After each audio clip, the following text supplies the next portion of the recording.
നമസ്കാരം, ഏഷ്യൻ ക്രാഫ്റ്റിലേക്ക് സ്വാഗതം. നാടിനൊപ്പം നന്മയോടൊപ്പം എന്ന മുദ്രാവാക്യമുയർത്തി MK രാഘവൻ MP നയിക്കുന്ന ജനഹൃദയ യാത്രയ്ക്ക് മാവൂരിൽ UDF പ്രവർത്തകർ സ്വീകരണം നൽകി. ഞാൻ നിങ്ങൾ അർപ്പിച്ച വിശ്വാസമാണ്. ആ വിശ്വാസമാണ് മൂന്നവണയും എന്നെ ജയിപ്പിക്കാൻ കാരണം.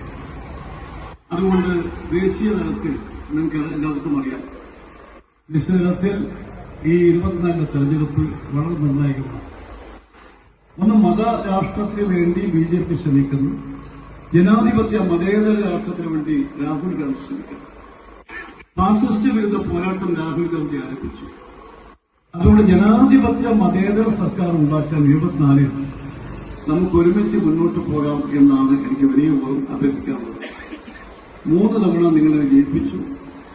ഈ 24 തെരഞ്ഞെടുപ്പിൽ ഇവിടെ പാർട്ടി സ്ഥാനാർത്ഥിയെ പ്രഖ്യാപിക്കുകയാണെങ്കിൽ നിങ്ങളുടെ സമ്പൂർണമായ സഹകരണം ഉണ്ടാകണം എന്ന് മാത്രം പറഞ്ഞു.